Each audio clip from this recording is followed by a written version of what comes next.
पूछा, अच्छा महाराज ऐसा चमत्कार है तो बताइए इस नाम की महिमा क्या है। धर्मराज बोले, भैया हम क्या बताएंगे तुम्हें नाम की महिमा, भगवान से पूछो तो भगवान भी न बता पावे। क्योंकि बाबा ने लिखा है एक बात, मानस में सारा निचोड़ लिखा समझने के लिए कि काहो कहाँ लगी नाम बड़ाई, राम न सकई नाम गुण गाई। फिर यमदूत बोले, अच्छा महाराज जिसकी महिमा कोई बता ही नहीं सकता, उस तत्व को प्रतिपादन कोई नहीं कर सकता, वह कपोल कल्पना भी तो हो ही नहीं सकता। धर्मराज बोले, नहीं ऐसी बात नहीं, हम 12 लोग हैं जो थोड़ा बहुत तो जानते हैं। कौन कौन है? स्वयंभूर नारद शंभु कुमारा कपिलो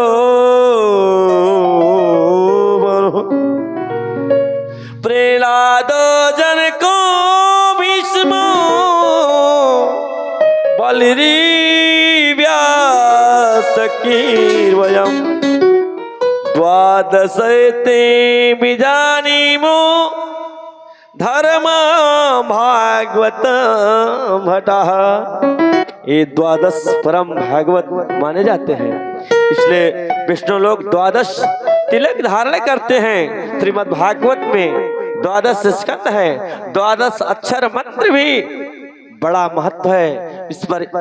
इस प्रकार से जब नाम की गरिमा का निरूपण किया तो यमदूत बोले, अब हमें ज्यादा झंझट में नहीं पड़ना, हमें तो सीधी सीधी बात बता दो कि हम किसे पकड़ने जाएं। धर्मराज ने कहा, जीवान भक्ति भगवत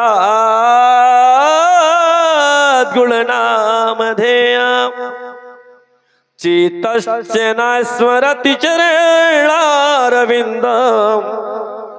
कृष्णाय नो नमति यश्चिर एकदा पितनया नयत्वा मसतो कृत विष्णु कृत्यान्।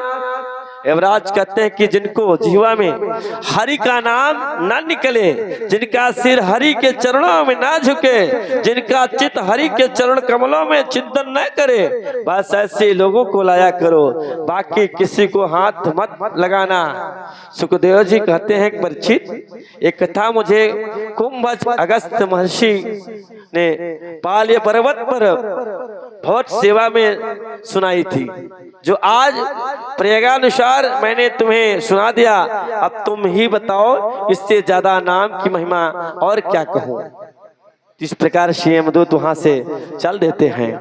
अहो या साधो साधुनाम साधु लिंगे नस्तव असत्व कार्य भंगाड़ा बिच्छो मार्ग प्रदर्शित।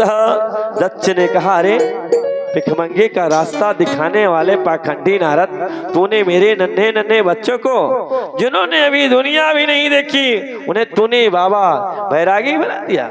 जा, मेरा श्राप है। तम सालो के सुते मूढ़ न भवेद पद, तेरा पैर कभी एक जगह पर टिकेगा नहीं, तू जगह में ऐसे घूमता ही रहेगा। नारद जी चुपचाप मौन होकर के वहां से चल। कोई जवाब नहीं दिया। मन सोचा, अच्छा ही रहा, बाबा को एक जगह टिकना भी नहीं चाहिए। ऐसा विचार करके नारद जी चुपचाप चले गए।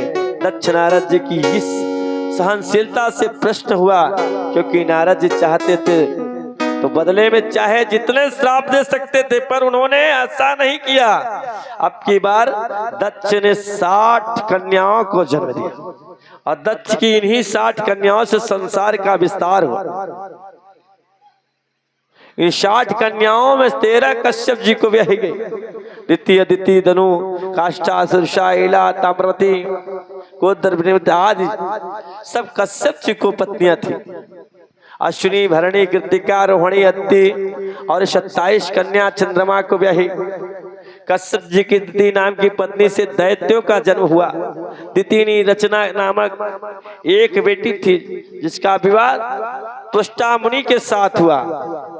इनके दो बेटा हुए, विश्वरूप और सन्निवेश। विश्वरूप ब्रह्मज्ञानी था और इतना अद्भुत ब्रह्मज्ञानी था, देवताओं को पुरोहित भी बना। परीक्षित ने पूछा, महाराज देवताओं को पुरोहित जब बृहस्पति जी हैं तब भला विश्वरूप ने क्यों बनाया? सुखदेव जी बोले, राजन एक बार इंद्र अपने दरबार में अप्सराओं को नाच गान देख रहे थे। इतने में उनके गुरु बृहस्पति आ गए तो इंद्र ने गुरु जी को देखते हुए भी अनदेखा कर दिया। उसे लगा कि स्वागत के चक्कर में नाच गाने के आनंद के गिरोह में हो गया जाएगा। गुरु जी समझ गए, वाह चला हमें देख करके मुंह घूमा रहा है। गुरु जी नाराज होकर के अंदर ध्यान हो गए। अब इंद्र ने चारों तरफ बहुत ढूंढा पर गुरु जी कहीं नहीं पता चला। देवराज इंद्र ब्रह्मा जी के पास आकर के बोले, पितामह हमारे गुरुजी नाराज होकर के चले गए, तो हम क्या करें? ब्रह्मा जी ने कहा, एक काम करो, जब तक गुरुजी प्रश्न न हो जाए तब तक विश्वरूप से मार्गदर्शन प्राप्त करो। सारे देवता विश्वरूप के पास आए और प्रार्थना की। विश्वरूप ने पहले तो मना किया और अरे भाई पुरोहित कर्म करने से ब्रह्मदेव क्षीण हो जाता है, मैं पुरोहिती कर्म नहीं करूंगा। तो हम लोग तो एकमात्र धन अर्थात खेती से सब पीकी हुई फसल काट ली जाए तो जो दो चार दाने पड़े रहे उन्हें बीन करके ले आना उसे कहते हैं। बोल वृंदावन में हरिलाल की। अब विश्वरूप ने देवताओं की शक्ति बढ़ाने के लिए बड़ा भारी यज्ञ करवाया, परंतु जोर से नाम तो देवताओं का लेकर के आहुति देते और धीरे से दैत्यों के नाम से की भी आहुति डालते, क्योंकि दैत्य उनके मामा जी लगते थे। इंद्र को क्रोध आ गया कि गुरुजी गड़बड़ कर रहे हैं।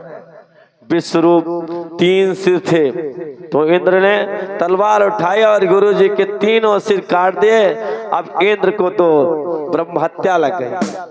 तब इंद्र ने उस ब्रह्म हत्या को चारों भागों में बांट दिया। पहला भाग पृथ्वी को दिया जो ऊसर भूमि के रूप में है, दूसरा भाग जल को दिया जो झांग के रूप में है, तीसरा भाग वृक्षों को दिया जो गोद में रूप में है, चौथा भाग स्त्रियों को दिया जो रच के रूप में है।